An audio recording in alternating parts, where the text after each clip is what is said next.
Enlarge 2 commanders, 2 armies, 1 bloody, rodent-filled battle. Welcome to Tooth and Tail. StarCraft 2 thought it had the secret to delivering a truly accessible version of its predecessor. The original game's troop management battles are unmatched in terms of balance, so the sequel directed more attention to QoL tweaks like resource management, unit assignments, and movement pathing. In short, you could click a little less, and otherwise, you were still tied largely to the same gameplay systems and faction differences aside from some significant rhythm-shifting changes. But what if a StarCraft sequel, spin-off, or shameless homage took the entire game formula apart, then put its Lego pieces back together to make a new, more approachable shape? No RTS game in the past 2 decades has reimagined the genre quite like the incredible Tooth and Tail, a years-in-the-making project from IGF award winner Andy Schatz. It's as if three-man studio Pocket Watch Games looked at the mouse cursor in RTS games, made a joke about turning it into an actual mouse, and then called their own bluff. The resulting game sees players face off in asymmetric explore and exploit battles that add speed, accessibility, and surprises along with cute and cannibalistic critters to the RTS world. Yet the depth's still here. Say goodbye to zillions of hotkeys and skill trees. Say hello to the first RTS game that legitimately works with a standard gamepad and even shines as a split-screen versus battler. Stop arguing. You can both have the ferrets. The campaign levels, which are randomly generated, have a mix of basic and heroic goals to accomplish. How to play, whether using a keyboard and mouse or a gamepad. Screen cheating is tempting in split screen, but matches are too frantic to consistently pull it off. After every match, study all of the match stats, particularly economy-related ones, via handy charts. Get to know your chameleon soldiers. When picking 6 of the game's 20 units at any match outset, you can double-check each unit's basic stats. Too bad the game doesn't support a Madden-style hidden pick option, however. Between campaign levels, you'll head to this pub, which is the game's hub zone. TT's basic skeleton will sound familiar to anybody who's clicked through an RTS in the past 30 years. Manage an economy of resources to build an army, expand to other bases on a map, and eventually annihilate any number of rivals. Up to 4 players can face off in team of free-for-all combat. Each army unit has its strengths, weaknesses, and resource costs, and victory requires understanding how your army, which is likely different than your opponent's, can particularly triumph. The game's unique properties begin with your cursor, which does not exist in as a pointer icon but as a walking, talking mouse. If you're wondering, it's dressed as an army commander from early 20th century poverty-stricken Eastern Europe. To do anything on the battlefield, such as issue orders to armies, claim new bases, build cell structures, or spy on your opponent, you have to direct your commander, either using a joystick or WASD keys, to run. But that doesn't mean this game is all that similar to active RTS games like Herzog's Fire or Air Mech. Unlike those games, your TT commander can't shoot a gun or otherwise directly engage. Instead, you have 2 primary buttons: Rally All Armies, or Rally 1 species worth of armies. You can use different taps to order either selection to focus on a specific enemy unit. Have units move and attack until they reach a certain point, or sheathe the weapons and retreat to your position. Movement is relatively slow, though you can burrow to any captured base by holding down a button to dig for a moment.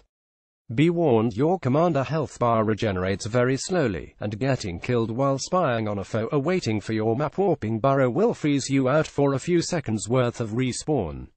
Additionally, Tooth and Tail opens its unit selection up to a free draft system before every battle. Instead of picking a faction with its own balanced, predetermined package of units and upgrades, players have to pick 6 of the game's 20 unit types. 15 of the choices are active soldier types, split into 3 tiers of power and value. The remaining units are defensive and barrier options.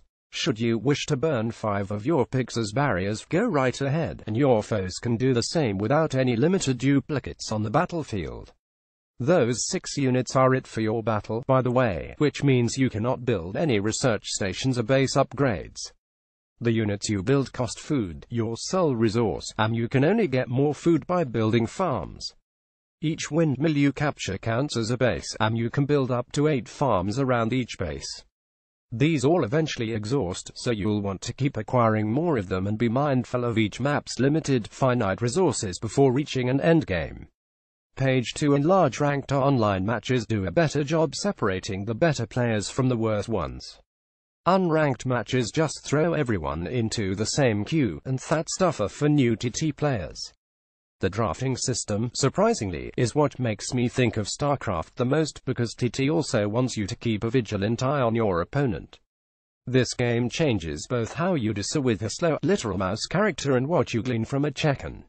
Instead of guessing at a possible tech tree and build direction, and having some giant hints in the form of an opponent's faction, you're trying to find out exactly which 6 units you will have to face. Plus, that information may take time to appear on the map, should your opponent wait a while before building its most expensive Tier 3 units. There's really no way to build a perfect sextet of small armies, flying units, barriers, AO masters, and so on. Plus, your unit choices at the outset includes different prices for each tier of unit. Just to be clear, before a match starts, you can draft any 6 units you want, no matter what tier or cost they have. Unit costs don't factor in until combat begins. During a battle, generating a trio of weak squirrels costs only 60 food, while a super-powered spy fox costs 180 food per single unit. That economical choice has huge ramifications on whether and how you can react to certain tactics. Your opponent could spam you with cheaper Tier 1 units or hunker down with enough defenses and food-producing farms to eventually go all Tier 3 on your ass. You have to be ready either way. Your path to victory will be equal parts flexibility and motion. There's never a good time to stop a wait in TT, especially due to so much early game time for players to run around while waiting for food to be farmed. Yet each player's speed has a more recognizable cap of how fast a commander can run, and the warp between bases burrow move is only so fast, as well. I have already seen a gap between players who know how to run around and players who don't, but it's far narrower than the same gap between amateur and pro StarCraft players. You simply cannot perform as many actions per minute APM in TT, and that's as much of an equalizer as you're going to get in an RTS. But what an equalizer it is! PocketWatch Games seems determined to attract a full variety of players to the RTS genre, and it succeeds in a few respects, beyond the aforementioned ones. Tooth and Tail's single-player campaign eventually gets damned hard, but it cleverly teaches concepts to RTS players new and old. The genre's scrubs get caught up on concepts like unit production and battlefield spying, while seasoned vets are treated to missions that emphasize the game's slow commander control and unique unit-picking strategies. Meanwhile, online versus mode serve up something new every match: a procedurally generated battlefield. Higher ground, lower ground, natural barriers, and speed-stunting pools of water are all up to chance, and that means players are subject to equal parts advantage and disadvantage, even on some of the kookiest, island-filled maps.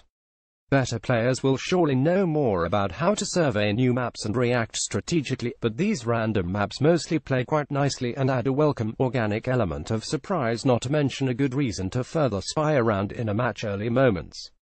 TT wants players to immediately survey and react to the emerging world around them, and, thanks to how each match plays out, the game may very well do a better job of selling that feeling than most other RTS games.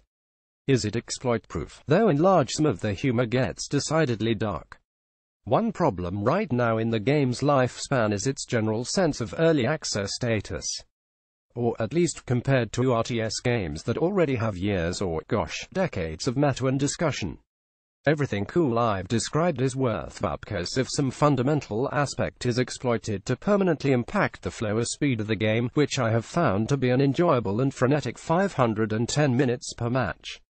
There's nothing apparently broken or overpowered up in my experience so far, but I have noticed a trend of early players, including yours truly, finding more success by overloading on cheaper, first-year units.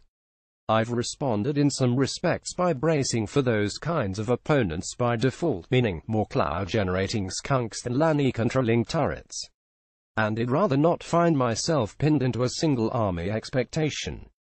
But what if that pinned feeling is just the fault of a nascent player base? Maybe a truly balanced meta will unfold as fans begin to appreciate higher-priced units like the snakes, the game's only poison-causing unit, the chameleons who are equal parts tanky and stealthy, or the wolves who pile all kinds of bonuses onto nearby units and farms.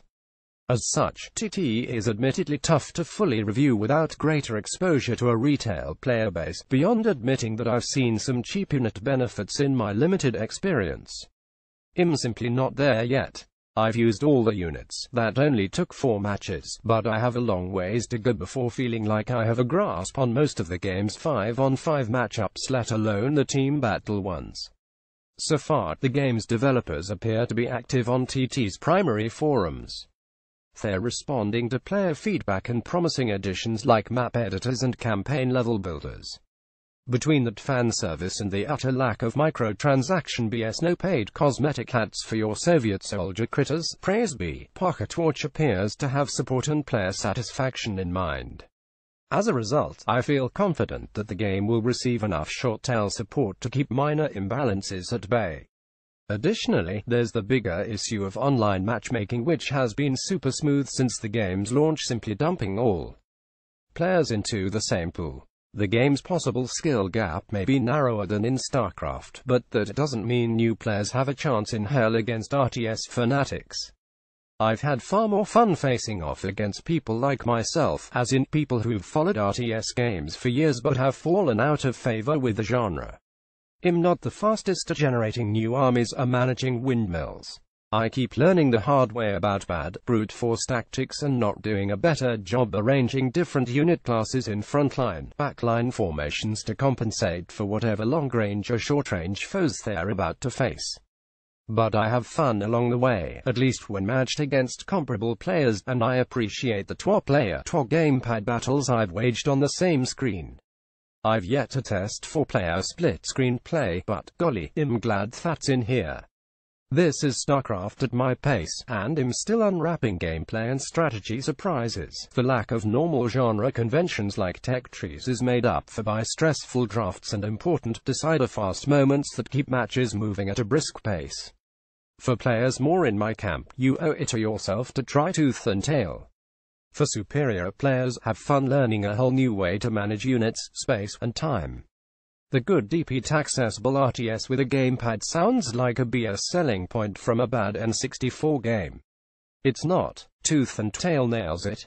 Turning the cursor into an actual mouse beautifully disrupts the usual screen scrolling speed of classic RTS games. Thanks to quick, frantic matches, you won't be able to do much screen cheating in split-screen versus modes. Lovely, clear art direction, rounded out by one of the best video game scores of the year. Every version PS4, Steam, and GOG can play against the other via online multiplayer crossplay. The bad online unranked matchmaking doesn't differentiate pros from amateurs, which will be tough for novices drawn to the game's newbie-friendly elements. The ugly, if you don't like dark humor, this game's cast of cannibal rodents may not do it for you. Verdict: enjoy this with a willing friend or 3 if you like the idea of RTS games but suck at them. Jump right into online matchmaking if you're a pro. Test it out if you're a RTS SHY.